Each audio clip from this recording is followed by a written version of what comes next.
ఓం నమః శివాయ. ఓం నమో నారాయణాయ.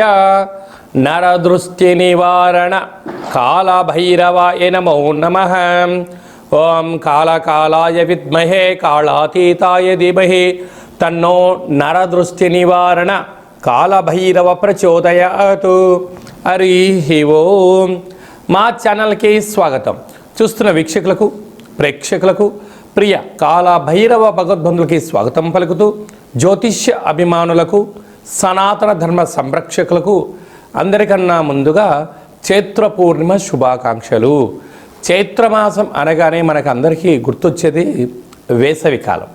అంటే స్కూళ్ళు, కాలేజీలు అన్నీ అయిపోయి పిల్లలతో ఆటపాటల చేత అందరము ఆధ్యాత్మిక చింతనతో కూడుకున్నటువంటి మాసం కనుక వేసవి కాలంలో వీలైనంత వరకు మిట్ట మధ్యాహ్నం పూట బయట ప్రయాణాలు పెట్టుకోకుండా ఉండడం ఉత్తమోత్తంగా భావించగలగాలి. 1 ఏప్రిల్ నెల 2026 నుండి 15/4/2026 వరకు పుట్టినటువంటి వారందరికీ కూడా ముందస్తుగా జన్మదిన శుభాకాంక్షలు. గతంలో వివాహం చేసుకున్న వారికి వివాహ వార్షికోత్సవ శుభాకాంక్షలు. ద్వాదశ రాశుల్లో గ్రహ గమనాలను వీక్షింపచేద్దాం. మేషరాశిలో ఏడాది తర్వాత శుక్ర భగవానుడు సంచార స్థితి, 12 సంవత్సరాల తర్వాత దేవగురు బృహస్పతి మిథునరాశిలో సంచార స్థితి, 18 సంవత్సరాల తర్వాత సింహరాశిలో కేతు సంచార స్థితి, కుంభరాశిలో కుజుడు, బుధుడు మరియు రాహు సంచార స్థితి, 30 సంవత్సరాల తర్వాత మీనరాశిలో శని భగవానుడు, ఏడాది తర్వాత రవి భగవానుడితో కలిపినటువంటి శని భగవానుడు సంచార స్థితితో ద్వాదశ రాశుల్లో గ్రహ గమనాలు ఈ విధంగా ఉన్నాయి. మీనరాశి వారికి ఎన్నడూ లేనటువంటి విధంగా ఒకవైపు ఏలనాడు శని ప్రభావం ఉండినను ఆదాయ వ్యయాలలో విపరీతమైన అదృష్టం మీ దగ్గర రాబోతుంది. ఇలాంటి కాల సమయంలో గ్రహ దోషాన్ని తొలగించుకొని అఖండ లక్ష్మి కటాక్ష యోగం ఎలా పొందాలో ఈ వీడియోలో సవివరంగా సంపూర్ణంగా తెలుసుకుందాం. మీనరాశిలో ఏ నక్షత్రాలు వస్తాయనగా పూర్వాభాద్ర నక్షత్రంలోని చివరి పాదం 4వ పాదము, ఉత్తరాభాద్ర నక్షత్రంలోని 4 పాదాలు, రేవతి నక్షత్రంలో 4 పాదాలు కలిపితే మీనరాశి. రాశాధిపతి దేవగురు బృహస్పతి. ఈ శ్రీ పరాభావనామ సంవత్సరంలో మీనరాశి వారి అంతా అదృష్టవంతులు ఎవరు లేరు అని చెప్పి గమనించాలి. కాకపోతే ప్రారంధకాల సమయంలోనే రాశిలోనే ఆయుకారకుడు రవి, ప్రాణాంతకారకుడైనటువంటి అనారోగ్యకారకుడు శని భగవానుడితో కలిపి సంచారం చేయనప్పుడు కొద్దిపాటి జాగ్రత్తలు అవసరం. తస్మాత్ జాగ్రత్త అని చెప్పి గమనించగలగాలి. ధనవాకు కుటుంబ స్థానంలో శుక్రుడు విపరీతమైన ధన ఆకర్షణను, ఉద్యోగ ఆకర్షణను, విదేశీ యానంలో ఉన్న డబ్బులు ఆకర్షించే యోగ్యత కలుగుతుంది. అర్ధాష్టమ గురువు వ్యయంలో త్రిగ్రహ సంచార స్థితి, కుజదోషము, ఇలాంటి అనేక రకాలుగా సమస్యలు పొంచి ఉన్నాయి. ఇలాంటి తెలివైన వాడు ఎప్పుడూ కూడా ఎన్ని సమస్యలు వచ్చినా వాటిని మౌనంగా వింటూ స్వీకరిస్తూ అద్భుత రాజయోగం ఎలా పొందాలో గమనిస్తూ ఉంటారు. కనుక చైత్రమాస పూర్ణిమ సందర్భంగా ఒక వెడల్పాటి పాత్రలో నవధాన్యములను, నవరంగులను పోసి చంద్ర భగవాన్ని చూస్తూ నమస్కారం చేసుకొని ఆ విజయ వీర తిలకాన్ని దిద్దుకొని ఈ నీటిని ప్రవహించే నీటిలో పోసినట్లయితే సకల గ్రహ దోషాలు తొలగిపోయి విపరీతమైన లక్ష్మీ కటాక్షము కలుగుతూ అఖండమైన విజయాలు మీ పాదాల చెంత చేరుతూ మీ గృహంలో మీకన్నా అదృష్టవంతులు ఎవరు లేరు అని చెప్పి గమనించాలి. కాళాష్టమి సందర్భంగా కాళభైరవ స్వామి స్మరణ, పక్షులకు నీటిని, కుక్కలకు ఆహారాన్ని ఏర్పాటు చేయండి. అష్ట కష్టాలను తొలగించుకొని రాజయోగాన్ని పొందండి. ఏప్రిల్ నెలలో ప్రథమార్థంలో ముఖ్యమైన పండగల గురించి క్లుప్తంగా, సవివరంగా, సంపూర్ణంగా తెలుసుకుందాం.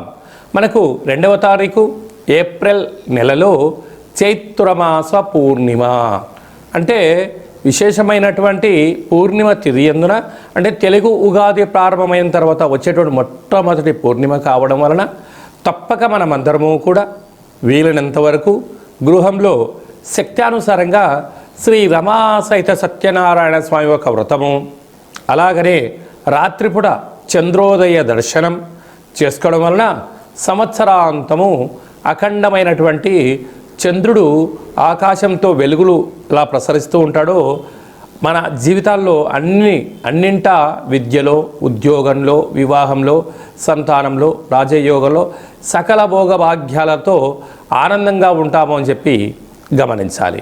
అలాగనే మనకు 6వ తారీఖున సంకట చతుర్థి, తెలుగు సంవత్సరాది ప్రారంభమైన తర్వాత మొట్టమొదటి సంకటహర చతుర్థి కనుక సాయం సంధ్య వరకు ఉపవాసం ఉండి విఘ్నేశ్వర స్వామివారికి గరికను, అటుకులను నైవేద్యంగా ఏర్పాటు చేసి స్వామివారికి ప్రదక్షిణ చేసి రావడం వల్ల సకల అష్ట కష్టాలన్నీ తొలగిపోయి అష్టైశ్వర్య ప్రాప్తి కలుగుతుందని చెప్పి కూడా గమనించాలి. అలాగనే మనకు 10వ తారీఖున చైత్రమాస బహుళపక్ష కాలాష్టమి, తెలుగు ఉగాది ప్రారంభం అయిన తర్వాత వచ్చేటువంటి మొట్టమొదటి కాలాష్టమి కనుక కాలాన్ని మనం జయింపచేయాలన్నా, జాతకంలో ఉండబడిన గ్రహదోషాలు తొలగించుకోవాలన్నా, జీవితంలో మనం అనుకున్న గమ్యాలు చేరాలన్నా కాలాన్ని శాసింపజేసే శక్తి కాలభైరవుడికి ఉంటుంది కనుక ఇంట్లో కూష్మాండ దీపము, కాలభైరవ అష్టకాన్ని వినడం, స్మరణ చేయడం, ధ్యానం చేయడం, పక్షులకు ఇది వేసవికాలం కావడం వలన కాకులకు, పావురాలకు నీటిని, ఆహారాన్ని వేయడం వలన సకల దోషాలు తొలగిపోతాయి. అలాగనే చాలామందికి ఈ వేసవి కాలంలో అనేక రకాలమైనటువంటి ఇబ్బందులు ఉంటాయి. వీటిని అధిగమించగలగాలి అన్నట్లయితే తప్పక కాలాష్టమి తిథి యందున భైరవ స్వామికి స్మరణ, ధ్యానం అవసరం. అలా కుదరాలైనటువంటి వారు ఎవరైనా ఉన్నట్లయితే ఈ కింది నెంబర్ మీరు సంప్రదించినట్లయితే, మీ గోత్రనామాలు పంపించినట్లయితే మన యొక్క దేవాలయంలో నిత్య కాళభైరవ పూజా కార్యక్రమాలు, హోమ కార్యక్రమాలు జరుగుతుంటాయి. అలాగనే కాశీ క్షేత్రంలో కూడా మనము నిత్యము కాళభైరవ పూజా కార్యక్రమం నిర్వహించడం జరుగుతుంది.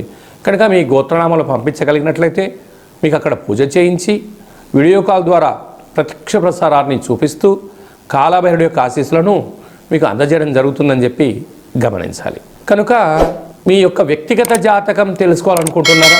మీ యొక్క పేరు, పుట్టినటువంటి తేదీ, నెల, సంవత్సరం, పుట్టిన సమయం వ్రాసి వాట్సాప్లో పంపించగలిగినట్లయితే 100 సంవత్సరాల జాతకాన్ని వ్రాసి పంపించి మీరు పుట్టినప్పుడు గ్రహ గమనాలు ఎలా ఉన్నాయి, ప్రస్తుతం ఎలా ఉంటున్నాయి, రాబోయే కాలంలో ఎలా ఉంటున్నాయి, ఈ తెలుగు ఉగాది పండుగ నుంచి ఆదాయ వ్యయాలు, పరిస్థితులు, ఎలాంటి కార్యక్రమాలు ఆచరింపచేయాలి, ఎలాంటి కార్యక్రమంలో మనం విజయం సాధించబోతున్నామో అన్ని విషయాలను మీకు సవివరంగా సంపూర్ణంగా తెలియజేయడం జరుగుతుంది.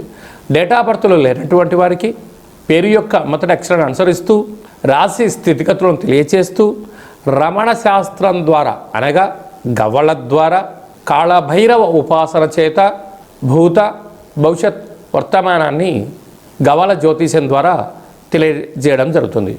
అందరికీ శుభాన్ని, ఐశ్వర్యాన్ని, ఆనందాన్ని చైత్ర పూర్ణిమ నుండి ఈ తెలుగు ఉగాది సంవత్సరం అందరూ అద్భుతమైన విజయాలు సాధించాలని కోరుకుంటూ మనసారా ఆశీర్వచనం.